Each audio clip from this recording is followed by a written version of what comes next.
First of all, I resent that you implied that the rest of us haven't worked 60 and 80 hours ourselves and supported ourselves all our life. I've supported myself my entire life, and I see my investments fading away now into nothing, and then people want to put Social Security in investments and make it privatized, and we lose everything.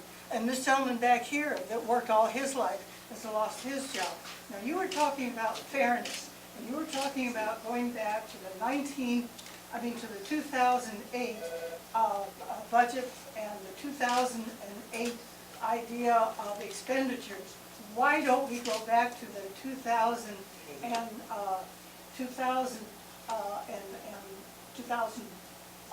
budget at that time and use the expenditures and the revenues that are coming in, which means everybody does pay their fair share, and that the billionaires do pay their fair share, and the rest of us don't have to carry the balance of the rest of the country.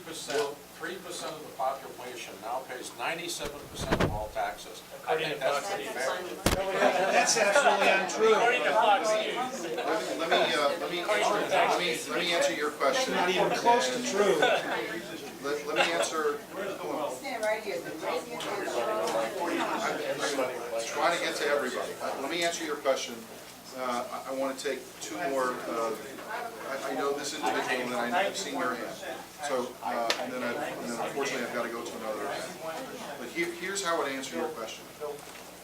The budget that we passed in the House does address some of the things that you talked about in terms of fairness.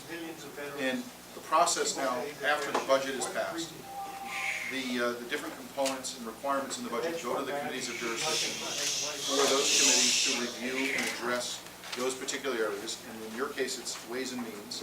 They are working on it, and I'm telling you, they are coming out with what they're looking at as a bipartisan agreement that can also be passed in the Senate.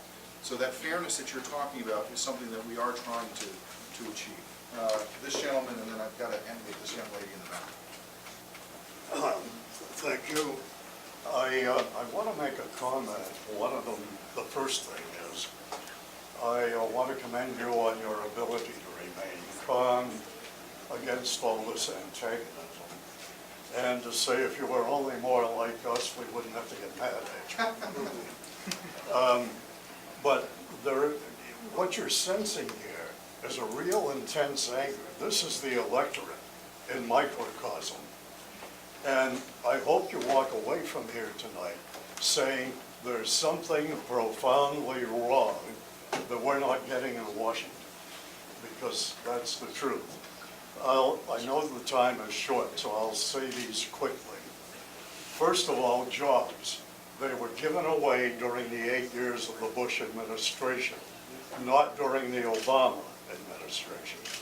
They were given away with the help of Congress, who enacted some sort of tax reform that allowed these corporations to go offshore and international and pay zero tax here.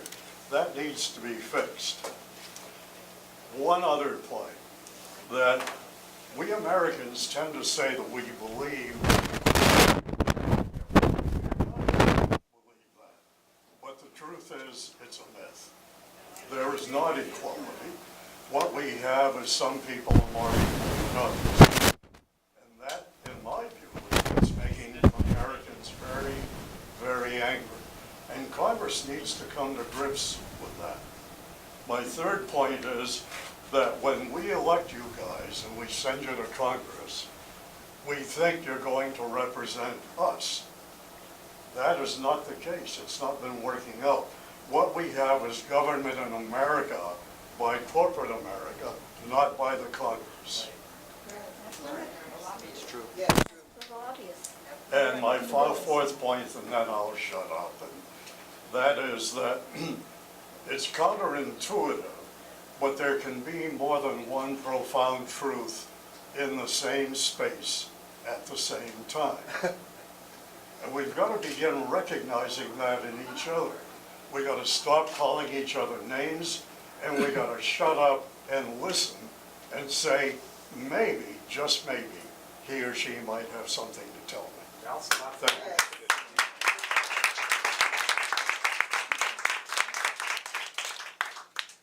Well, I'll respond by saying this. The greatest frustration that I've experienced while serving so far in Washington is that it is a very different arena than I've been used to in terms of decor and in terms of demeanor.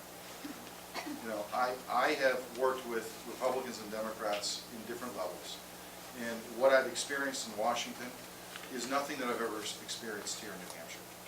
And we may not always like the outcome of a particular piece of legislation or a decision that's made at a local level or at the state of New Hampshire, but we've always, I think, in New Hampshire done it in a civil way. I'm sorry to report that that doesn't appear to exist in Washington. Now, I go on the floor of the House, and I see both sides pointing their fingers figuratively at a quote-unquote party. The Democrats this, the Republicans that. I think that that is, it's disrespectful to the institution and to the office that you represent. And I have actually spoke about that on the floor, and humbly asking that we focus on substance, that we focus on issues. And I think that you may not, an individual may not still like an outcome of a debate, but I think this country is demanding that professionalism, and that courtesy that we extend to our neighbor, that we extend to a coworker, and the family members that we don't always care for. But we don't see that. I don't see it in Washington. That is something that is eroded over time, and I'm not quite sure how to get it back. But the way I can at least try to conduct myself is in a respectful manner. And that doesn't mean that we have to agree on everything. I mean, again, we're going to have policy differences. But I am going to listen to what somebody says, what a group says, and I consider it as I look at what I think is reflective of New Hampshire, and then the best judgment that I can use with the information I have to try to make decisions. And I've said this in the past, you may not like the decision that I make, but I hope at the end of the day, you say, you know what, I can sit down, I can talk with this person, he's a respectful individual, and while maybe I disagree with his approach or his decision, at least he's trying to make an informed decision. And I think if every member of Congress took that approach, you would see a better reflection of America. And you'd see certainly a better outcome, because there would be less divisiveness and more substance. One of the things that my wife used to say to me when I was mayor is, be careful how you act on TV, because you never know when your children might catch you on the TV. And my kids are now 8 and 6. And I think of that. I think about trying to be a role model as a father and as an American, not just to my kids, but to people that I represent. That is personally important to me. We have elections that will always decide who gets to represent New Hampshire in the country, and that's a good thing for our country. But I will continue to at least to try to be as respectful as I think New Hampshire wants me to be, and to consider all points of view and perspective.